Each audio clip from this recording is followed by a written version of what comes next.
Profiles in Cinemania, Anjelica Huston. They say that Hollywood is a whole other world, where the people are larger than life and live by a whole other set of rules to us little people down here. But in Hollywood they have legends too. Even among the stars glittering away in the heavens, some people are just plain bigger than the rest.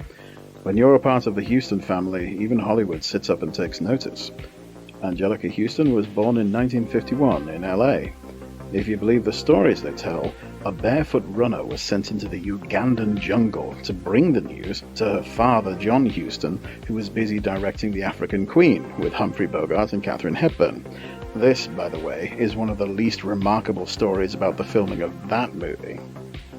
The Hustons rose to fame with grandfather Walter Huston, who, by the way, won a Best Supporting Actor Oscar for his performance in The Treasure of the Sierra Madre, again with Humphrey Bogart. Her father, John Huston, was a celebrated actor and director in his own right, who would go on to be nominated for 15 Oscars of his own. When little Anjelica came into the world, you could rightly say that show business was simply the family trade. After growing up in Ireland, where she had a somewhat solitary existence given her father's habit of jetting around the world making classic cinema and having dramatic and explosive affairs with eager starlets, well, everybody needs a hobby, Anjelica was cast in his movie A Walk with Love and Death at age 16, but didn't immediately take to acting as the experience of working under her father's direction was not easy, to say the least. Like any average teenager, she wandered across to Switzerland and met a photographer and ended up on the cover of Vogue. With nothing better to do, she moved to New York and became a model at 17.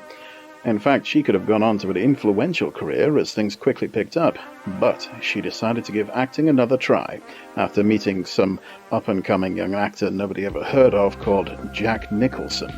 She appeared in a few movies towards the end of the 70s, mainly small roles, but she was lucky enough to wander into a little-known documentary you may have seen called This Is Spinal Tap, just before appearing as a gloriously dressed space bounty hunter dominatrix in the gloriously camp Ice Pirates.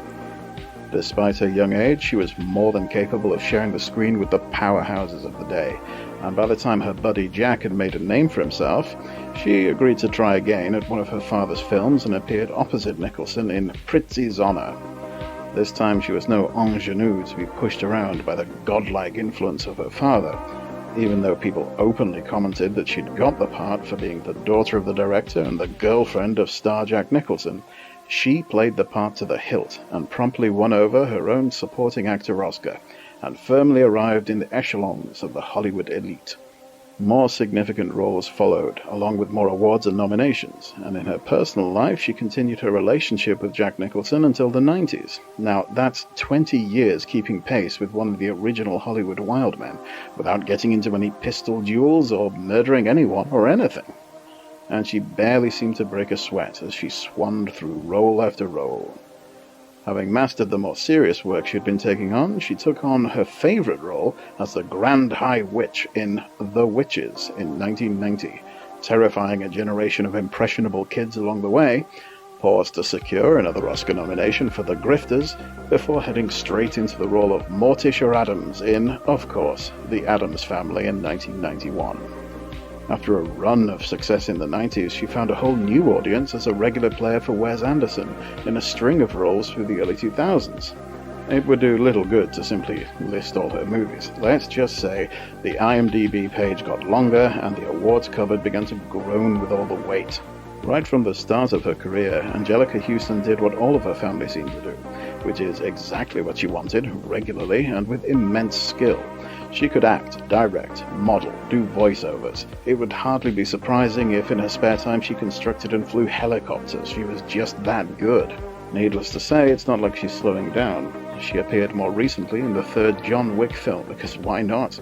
A little hyper-stylized ultra-violence never hurt anybody. There are, of course, more movies in the pipeline, and at this point she remains one of the few Hollywood legends out there who still live up to that title. There are plenty of amazing stories and all the miles of celluloid that have been shot down the years, but even the legends have legends.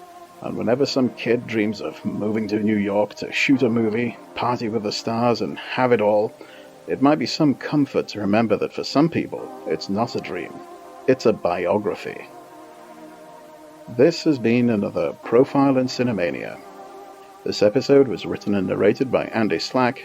Profiles in Cinemania is a production of the Cinemania Society, LLC. Music by Karl Casey at White Bat Audio.